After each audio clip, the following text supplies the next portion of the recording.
નમસ્કાર મિત્રો, કરંટ અફેરના આજના વિડીયોમાં આપનું હાર્દિક સ્વાગત છે. શરૂઆત આપણે દિન વિશેષથી કરશું. આજે હતો વિશ્વ મેલેરિયા દિવસ અને વિશ્વ મેલેરિયા દિવસ 2026 દર વર્ષે 25 એપ્રિલના રોજ એને ઉજવવામાં આવે છે. એક જ કારણ છે કે જાગૃતિ ફેલાવવા અને વૈશ્વિક પગલાં લેવા માટે પણ એને ઉજવવામાં આવે છે. એની સ્થાપના વિશ્વ આરોગ્ય સંગઠન દ્વારા 2007માં કરવામાં આવી હતી અને સૌ પ્રથમ એ 2008માં મનાવવામાં આવ્યું છે.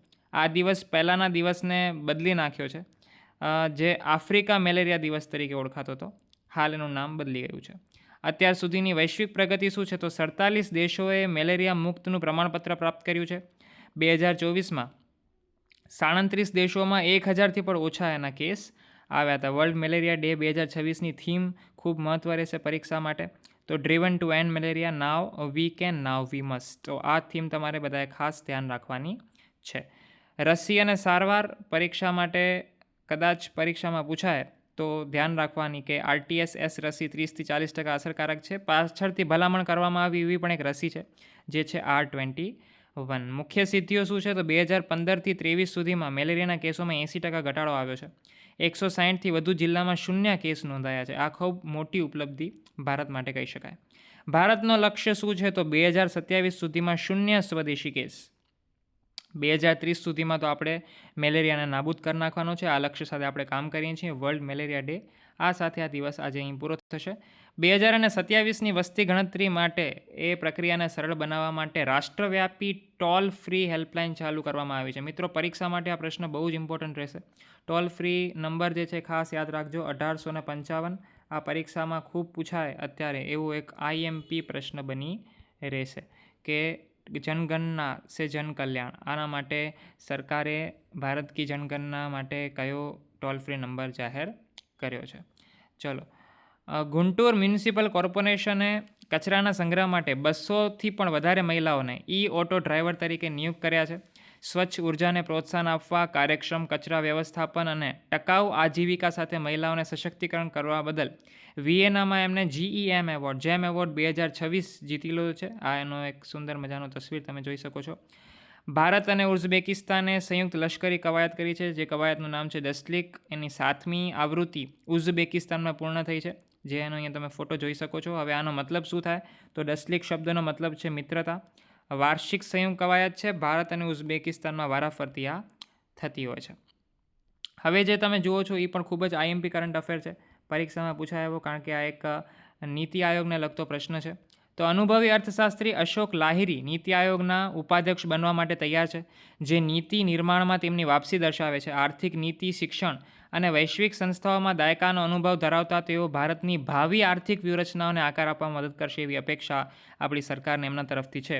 ત્યારબાદ આપણે એક ટેરિફનો પ્રશ્ન જોશું. US ડિપાર્ટમેન્ટ ઓફ કોમર્સે ભારતમાંથી જે સોલાર સેલ અને પેનલની આયાત જે લોકો કરે છે એના પર 123% જેટલી એન્ટી ડમ્પિંગ ડ્યુટી લાદી દીધી છે. સ્પોર્ટ્સવાળા લોકો માટેના સમાચાર કે વિરાટ કોહલી IPLના ઇતિહાસમાં 800 બાઉન્ડ્રી ફટકારનાર પ્રથમ બેટ્સમેન બની ગયા છે. બેંગલુરુના ચિન્નાસ્વામી સ્ટેડિયમ ખાતે ગુજરાત ટાઇટન્સ સામે આ સીમાચિહ્ન એમણે હાંસલ કર્યું છે. એક જ ફ્રેન્ચાઇઝી માટે 300થી પણ વધુ સિક્સર એમણે ફટકાર દીધી છે, જે IPLની કારકિર્દીમાં વધુ એક રેકોર્ડ બની ગયો છે. તમે જોઈ શકો છો IPL 6 303 થઈ ગયા છે એમના. એક જ ફ્રેન્ચાઇઝી માટે રમે છે અને તમારી ફેવરેટ ટીમ છે રોયલ ચેલેન્જર્સ બેંગ્લોર. 807 IPLમાં એમણે બાઉન્ડ્રીઝ 4 તરીકે પણ લગાડી છે.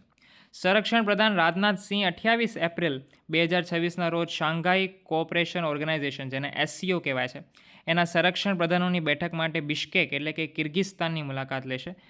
ત્યાંનો એક ફોટો તમે જોઈ શકો છો. SCO સમિટમાં તો હવે જશે, આ જૂનો ફોટો છે. શાંઘાઈ કોઓપરેશન ઓર્ગેનાઇઝેશન એક કાયમી પ્રાદેશિક આંતર સરકારી સંસ્થા છે. સ્થાપના 15 જૂન 2001ના ચીનના શાંઘાઈમાં થઈ હતી. આ ખાસ તમારે ધ્યાનમાં રાખવાની જરૂર છે. તારીખ જેટલું ડીપમાં ન પૂછાય, પણ સ્થળ પૂછાઈ શકે. તે કઝાકિસ્તાન, ચીન, કિર્ગિસ્તાન, રશિયા, તાજિકિસ્તાન, ઉઝબેકિસ્તાન દ્વારા શાંઘાઈ 5 તરીકે ઓળખાતા પહેલાંના માળખામાંથી વિકસિત થઈને બનાવવામાં આવ્યું છે. SCOનો સચિવાલય ક્યાં આવેલો છે? મહત્વનો પ્રશ્ન. 4 ઓપ્શન તમને આપ્યા છે. જે પણ સાચો જવાબ હોય કોમેન્ટ કરવાનું બિલકુલ ના ભૂલતા. કાલે આપણે એનો જવાબ રિવીલ કરશું.